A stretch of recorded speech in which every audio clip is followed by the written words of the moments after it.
이어서 모자보건법의 낙태 허용 한계의 내용이었었죠. 근데 이제 내가 이야기하려고 하는 부분은 이 부분이에요. 그 3번 같은 경우. 그러니까 여성이 이제 성폭행을 당해서 임신을 한 경우에 이 아이를 낳아야 됩니까, 여러분?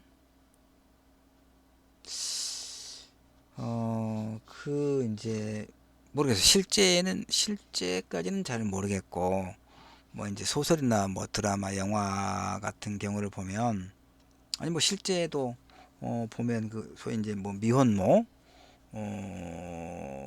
미혼모가 뭐 이제 그 뭐 성폭행을 당해서만 이제 아이를 뭐 갖게 되고 또 아이를 낳는 건 아니고 뭐 그러긴 합니다만은 이제 뭐 어떤 뭐 스토리를 또 보면 간혹 이제 그런 것도 좀 있어서 그러거든요. 근데 하여튼 그 성폭행을 당해서 여성이 임신을 하게 됐다. 그러면 이제 그렇더라도 자신의 이제 그 몸에 들어있는 어떤 그 생명을 이제 그 낙태 시술을 통해서 제거하는 것에 대해서 뭐 죄책감을 느낀다거나 하여튼 그래서 아이를 어쨌든 내 아이 글쎄 그게 가능한지 모르겠어요. 그건 그냥 삭제하죠. 그건 빼고 어쨌든 내가 말하려고 하는 건 핵심은 이거예요.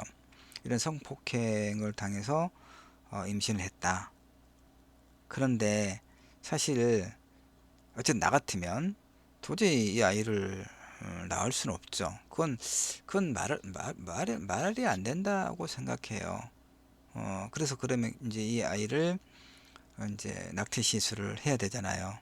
그러면 바로 그런 경우는 모자보건법에 의해서 그 낙태 시술을 허용하고 있는 거죠. 모자보건법에. 그런데 실제로는 그러면 이제 낙태 시술은 어디서 합니까? 산부인과를 가야겠죠.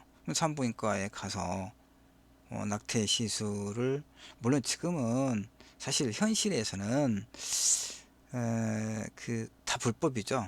불법으로. 그러니까 산부인과에 가서 낙태 시술을 요구하면 두말하지 않고 그게 다 비급여니까 두말하지 않고 낙태 시술을 하는 것으로 되어 있어요. 그게 현실이에요. 그런데 이제 모자보건법의 이 3번에 이것이 가지고 있는 비현실적인 측면을 내가 이야기하려고 하는 거예요. 내 말의 핵심은 자, 성폭행을 당했다.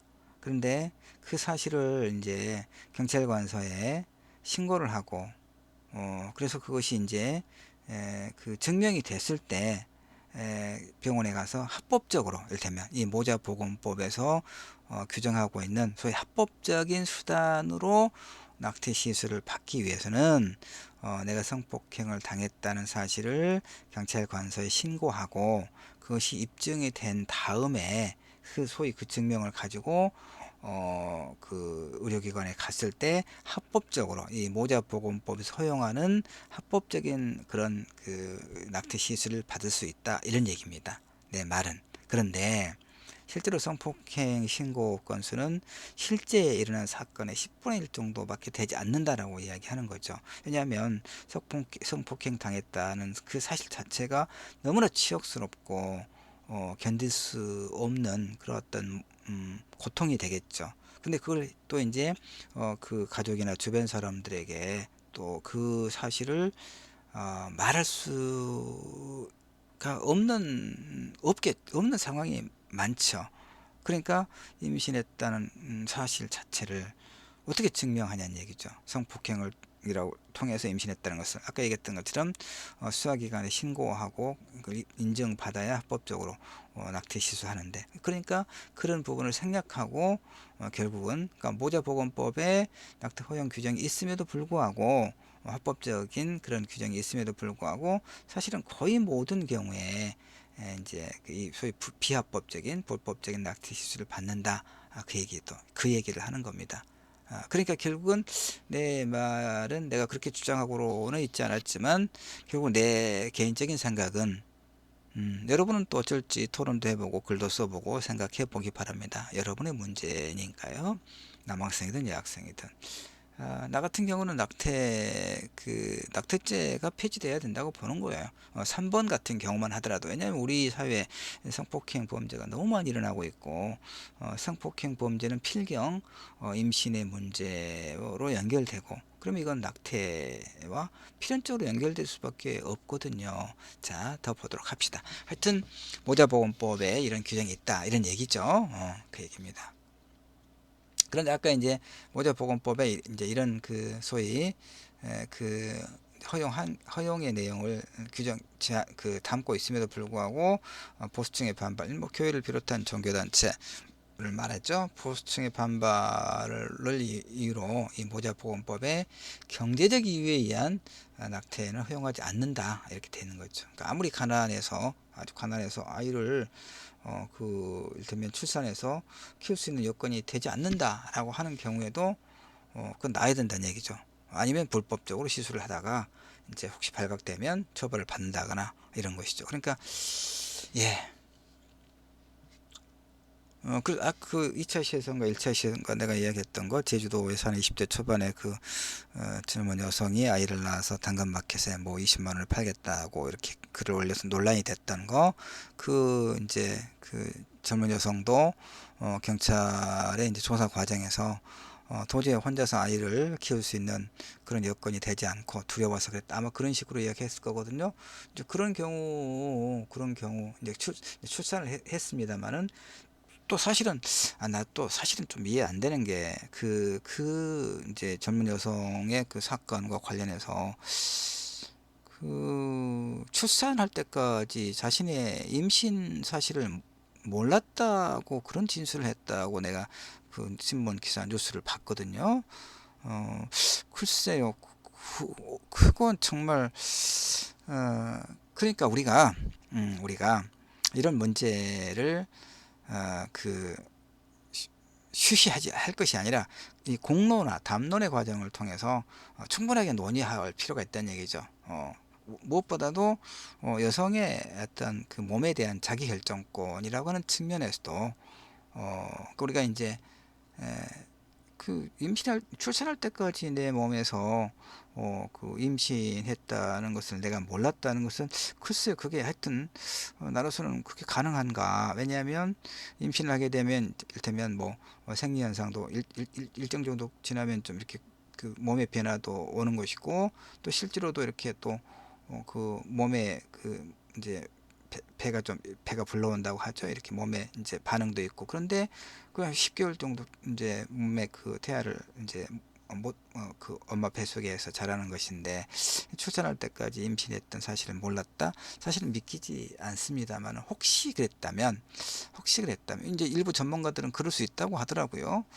근데 어쨌든 그 어떤 성적인 측면에서의 무지 상태를 우리가 벗어날 게 필요하죠. 아이도 그렇고 엄마도 그렇고. 하여튼 그래서 공부를 우리가 지금 하고 있는 거예요. 자, 3차 시 우리가 하고 있는 거죠. 낙태 합법화의 문제와 관련해서. 자, 좀 더 봅시다. 자료는 많이 이제 남았는데 나머지는 하여튼 여러분이 봐야 돼요. 이건 이 자료는 2차 시, 3차 시 자료를 올려놓을 테니까 내가 이제 충분히 살펴서 이렇게 형광색으로 칠해놓은 부분 위주로 지금 설명하고 있는 겁니다. 60년, 70년대 보고 있는 거죠. 그래서 어쨌든 그러니까 이제 이거 형법의 낙태죄는 그대로 남겨놓고 낙태를 허용할 수 있는, 효과를 기할 수 있는 모자보건법, 알겠죠? 이중적 법제 구조라는 얘기죠. 이건 결국 뭐냐? 낙태를 개인의 책임의 문제로 돌린다는 얘기죠. 그래서 여성의 책임을 전가하려는 가부장적 사회 분위기를 그대로 유지하면서도 특별법이라고 하는 우회적인 방법을 통해 인구억제, 그러니까 이제 모자보건법에서 계속 내가 좀 길게 설명했다시피 여러분 잘 이제 이해할 수 있죠? 모자보건법의 규정을 통해서 소위 낙태를 허용하는 이제 경우를 좀 더 늘렸다는 얘기죠. 형법에서는 이제 하여튼 안 되는 거죠. 안 되는 건데, 모자보건법에서는 이제 이런 경우는 허용한다라고 늘렸다는 얘기죠. 그래서 결국 그게 뭡니까? 인구 억제의 필요성 때문이다라고 볼 수 있죠. 자, 8, 90년대 볼까요? 이제 전두환, 우리가 이제 이승만, 박정희 거쳐서 전두환으로 오죠. 전두환은 뭐 역시 전두환도 이제 5.18 광주학살 12.12 반란 군사 쿠데타와 5.18 광주학살을 통해서 집권한 세력이니까 박정희 정권 유사하게 어떤 그 정권의 어떤 정당성이 매우 취약하죠. 그러니까 뭔가 성과를 내야 돼요. 경제 발전이죠. 뭐 내일 새롭게 경제 발전. 근데 그 참 그 이제 80년대는 세계적으로 그 경제 어떤 호황기였어요. 그래서 전두환 집권기에는 사실은 굉장히 또 한국 경제도 상당한 호황기였어요. 그때만 하더라도 대학 나오면 대기업에 취업하는 게 어렵지가 않았어요. 참 그런 측면이 있습니다. 어쨌든 이제 그런 어떤 박정희 전두환 그 정책의 흐름은 변화가 없었다는 얘기죠. 반공주의 이데올로기, 친미 반공주의 이데올로기와 이제 경제 발전. 경제 발전은 뭐 중요하긴 합니다만은 어쨌든 이제 인구 출산율을 보니까 친구 출산율을 이제 2.1까지 내리겠다. 이런 얘기죠. 2.1은 뭐냐? 한 사람의 가임 여성이 2명을 낳겠다. 이런 얘기죠. 그러니까 인구 조절 정책이 필요했다는 얘기입니다. 계속. 그러니까 낙태죄가 필요했다는 얘기죠. 어. 그래서 인구 증가율을 이제 2000년대까지 1% 수준으로 억제하겠다. 이렇게 인구 억제 정책을 추진했다는 얘기입니다. 그래서 전두환 정권은 모자보건법, 인공 임신 중절 수술 허용한기를 개정하는 대신에 형법에 낙태죄를 개정했군요. 그래서 조금 더 이제 훨씬 더 인구 억제, 그러니까 이제 처벌을 좀 더 좀 이제 소위 그 완화하는 형법을 개정했다는 얘기죠. 그래서 실질적인 낙태 허용 효과를 꾀했다 이런 얘기죠. 그래서 이제 쭉 내려갈까요? 그래서 이제 87년에 낙태죄 전치가 필요한가 이제 논의를 진행했다는 얘기입니다. 10대 1로 낙태죄 처벌 규정을 존치시키자 여전히. 예. 그때 이제 그 낙태죄가 여전히 필요하다라고 주장했던 근거 중에서 가장 주된 것이 뭡니까? 태아의 생명보호였군요. 태아의 생명보호. 그다음에 이제 그다음에 또 쭉 이제 넘어가면 이제 이런 논의가 이제 계속 일어나는 거죠. 일어납니다. 그래서 결국에 이제 점점 큰 흐름이 보면 낙태죄를 보호하는 어떤 그런 법이 어떤 공공의 이익을 가져오느냐 볼 때 태아의 생명보호를 우선순위로 두었고 임신한 여성의 생명의 위험을 그 다음 순위로 언급했음을 알 수 있죠. 그 다음에 업무상 낙태죄 의사들에 대한 처벌이죠. 이것의 존재 여부, 그 다음에 다른 이제 사유로 인한 낙태에 대한 가중처벌의 유무 이런 게 필요한가 이런 이제 논의가 관계 부처에서 계속 있었다 이런 얘기입니다. 쭉 넘어갈까요? 이제 이런 흐름이 있고요. 이제 법률적 조항은 뭐 관심 있는 친구들은 한번 보도록 하고요. 자 이제 그다음에 노태우 정권에 가면 또 일단 그 전두환 정권에서는 이제 그 형법 개정을 통해서 그 낙태죄를 조금 이렇게 이제 좀 완화하는 흐름이 있었다 이런 얘기죠. 그다음에 이제 노태우 정권에서도 다시 또 낙태죄를 어떻게 개정할 것인가 이런 논의가 이제 계속 있는 것이죠.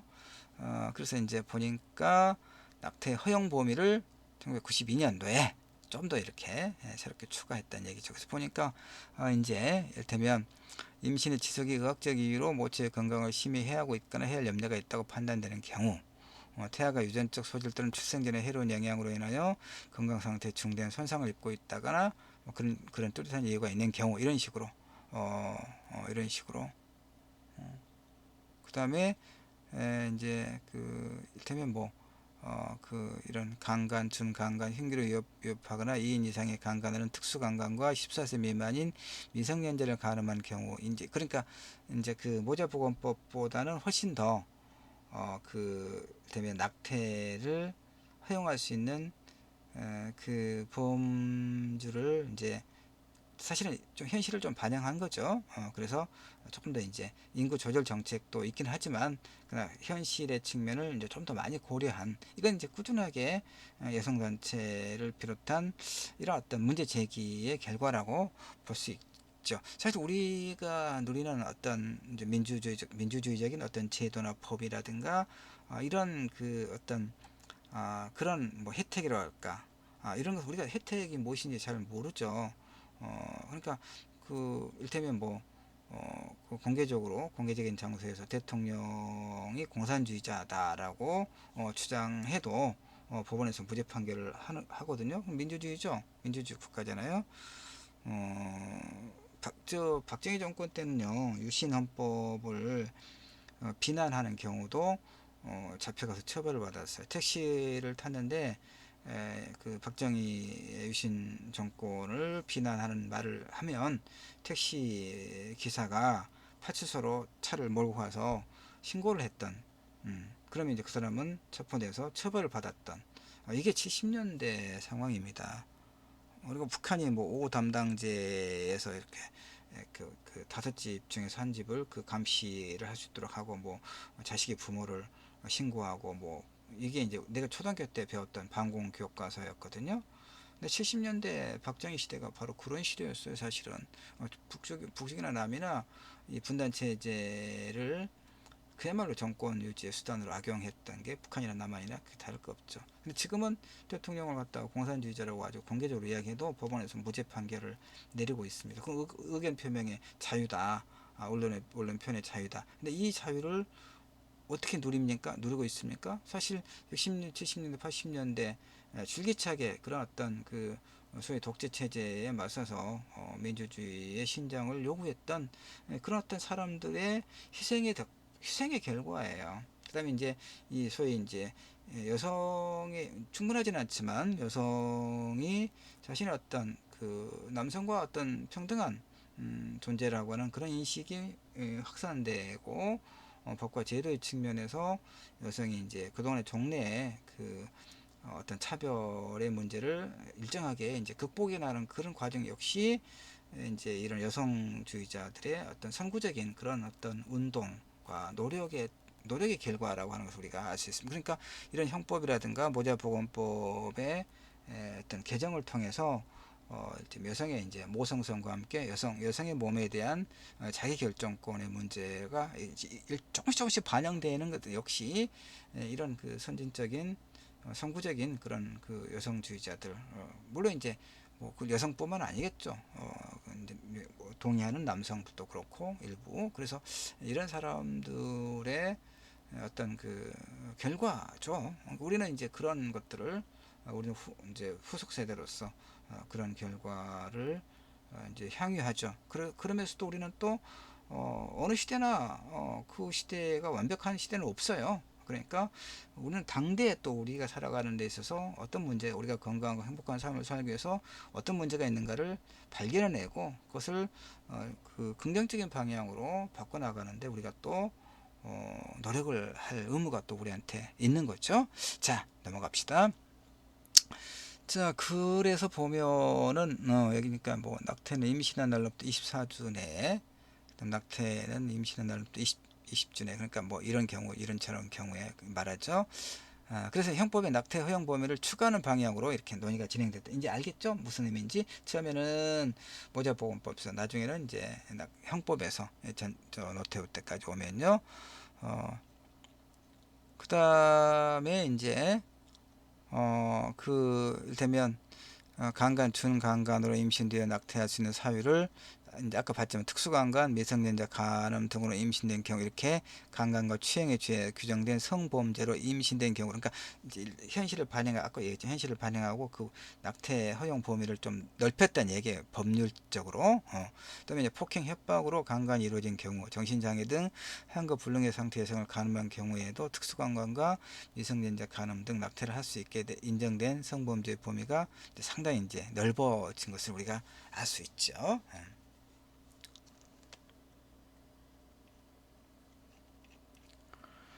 그 다음에 이제 24주 이내, 그 다음에 20주 이내. 그러니까 24주 이내가 어떤 것인가요? 그러니까 태아가 유전적 소질 또는 출생 전에 해로운 영향으로 인해서 건강 상태에 중대한 손상을 입고 있거나 입을 염려가 뚜렷한 경우는 24주 이내에 임시 중절 수술이 가능하다는 얘기죠. 성범죄로 임신된 경우, 법률상 혼인할 수 없는 혈족 또는 친인척 간의 인척 간의 임신한 경우 20주 이내로, 이렇게 기존 모자보건법보다 좀 줄였다는 거군요.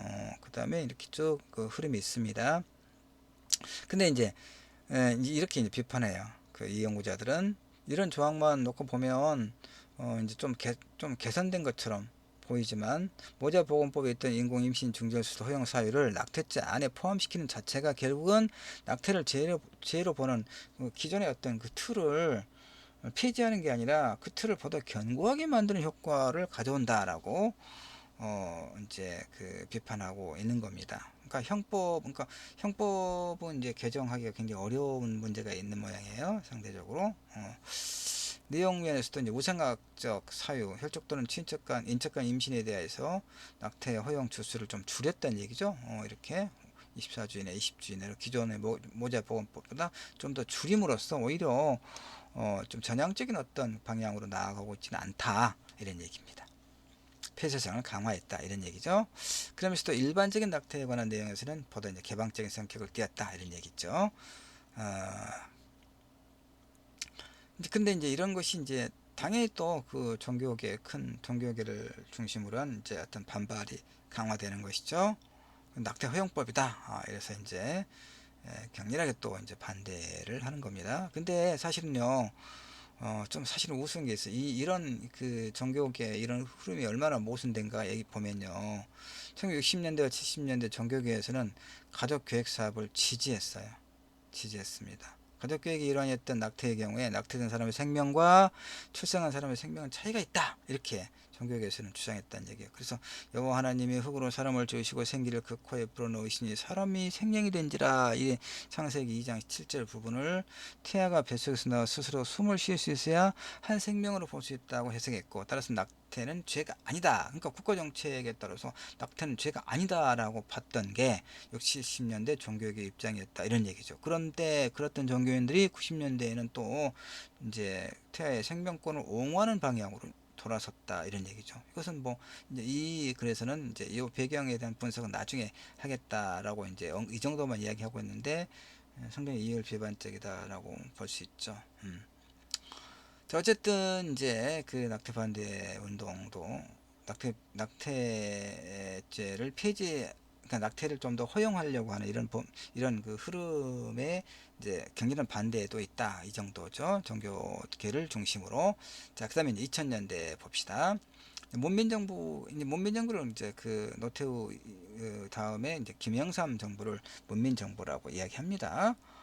그래서 보니까 출생률이 이제 이때부터 어떤 문제가 이제 발생하냐면 출생률이 좀 줄어들고 노령화가 진행되는 거죠. 성비가 불균형해지는 거예요. 그러니까 이제 그 뭐 임신했을 때 이제 뭐 이렇게 확인해서 여자이면 이제 낙태를 해버린다거나 이런 성비가 불균형해지고 노동할 수 있는 인구수가 이제 감소해지고 있어요. 그래서 인구 정책의 변화가 이제 필요한 시기가 도는 거예요. 특히 성비의 불균형을 해결하기 위한 수단으로 이 낙태 시술을 막아야 한다. 이런 또 인식이 강조가 됩니다. 문민정부 들어서서 특히 IMF 이후에는 이제 경제와 인구 감소를 연관지으려는 이런 사회 분위기가 또 강해져서, 그러니까 과거에 군사정권 시절의 노년은 정반대로 저출산 고령화 현상이 지속되면 저축 소비 투자가 위축돼서 경기 침체가 발생할 수 있다. 이렇게. 그러니까 저출산 문제가 이제 오히려 경제 활력을 떨어뜨릴 수 있다. 이런 문제가 또 대두되는 거예요. 그러니까 고령화가 진행될수록 이제 청년층의 그런 어떤 부담이 늘어난다. 이런 부양 부담이 늘어날 수 있다. 이런 얘기죠. 참여정부 이렇게 쭉 이야기하고, 그러니까 뭡니까 이제 참여정부까지 오면 이제 인구를 이제 어떻게 또 출생률을 늘릴 것인가 이런 문제가 또 이제 고민이 되는 겁니다. 근데 여기도 보면 그래도 불구하고 참여정부 진보정부라고는 참여정부도 보면 이제 여성대회가 어떤 모습을 보였냐, 저출산 위기 극복 결혼은, 그러니까 결국은 이 인구 문제, 그러니까 낙태, 여성 문제의 중요한 문제를 갖다가 인구 조절의 어떤 수단으로 여전히 여기고 있는 그런 이제 문제가 있다는 얘기죠. 2005년에 1차 시대 내가 봤었나요? 하여튼 낙태를 하는 주된 이유가 경제적 어려움, 혼인상의 문제, 이런, 그러니까 사회 경제적 이유가 53.1%가 가장 높았다는 얘기죠. 원치 않거나 터울 조절이나 원하는 태아 성별이 아니다. 이런 가족 계획도 46.0%. 이렇게 낙태하는 이유. 자, 이제 좀 정리를 할 필요가 있습니다. 그러니까 결국 지금까지 정부 정책은 어떻습니까? 재생산에 대한 여성의 자기결정권은 여전히 고려되지 않았다 이런 얘기죠. 그러니까 이것은 한국 사회에서 여성 인권에 대한 인식이 여전히 매우 미흡했다는 것을 방증한다 이런 얘기죠. 근데 2012년에 이제 낙태죄 헌법재판소가 여전히 이제 이명박 정부 때도 그렇고 박근혜 정부 때도 그렇고 여전히 헌법재판소에서는 낙태죄는 헌법에 합치된다. 이런 이제 결정을 하게 됩니다. 쭉쭉쭉 내려가 볼까요? 이제 여러분이 좀 이렇게 읽어보기를 바랍니다. 다양한 어떤 그 문제 제기가 있었다는 얘기죠. 그래서 결국은 이런 흐름 속에서 합헌 하다가 2019년 헌법재판소에서 여성의 자기의사에 의한 임시중지 결정을 처벌하는 형법의 낙태죄 조항을 폐지하는 방향으로 이렇게 우리 사회 담론이 이제 모아져 간다 이런 얘기입니다. 그래서 이런 흐름이 있고 이제 그래서 쭉 내려가 볼까요? 내려가면은 2019년 4월 11일 그러니까 여성운동에서는 하나의 획기적인 하나의 흐름이죠. 그 형법에서 낙태죄가 완전 폐지된 건 아니지만 헌법재판소에서 헌법 불합치 4명, 단순 위원 3명, 합헌 2명, 소수 의견이 이제 2명으로 줄어든 거예요. 그래서 낙태죄를 헌법에 위배된다 라고 결정한 거예요. 그러면 이제 국회에서는 이제 헌법재판소 이런 결정에 따라서 관련 법을 개정해야 돼요. 쉽게 말해서 형법에서 낙태죄를 완전히 폐지하거나 그래야 되는데 지금 문재인 정부에서 아까 그 1차 시에서 우리가 봤습니다만은 여성단체에서 시위하고 그랬잖아요. 이렇게 이제 이런 그 낙태죄를 폐지하지 않고 그 이제 그 태아의 그 어떤 그 성장 기간을 좀 더 늘리는 이런 문제로 개정하고자 하는 흐름이 있어서 여성단체에서 또 격렬하게 반발하고 있다. 이렇게 큰 흐름만 우리가 이제 보았습니다. 자, 남겨진 문제는 이제 여러분이 스스로 이 문제에 대해서 생각해보고 의견들을 또 필요한 수준에서 한번 우리가 모아보고 그런 공부를 또 후속적인 어떤 과제로 또 시간을 내가 한번 봐보도록 하겠습니다. 하여튼 이번 주차는 낙태죄 폐지와 관련된 어떤 그 흐름들을 전체적으로 한번 개관을 했습니다. 상당히 도움이 되는 자료가 아니었나 싶습니다. 낙태죄 폐지를 주장하거나 반대하는 근거들은 사실 명료하거든요.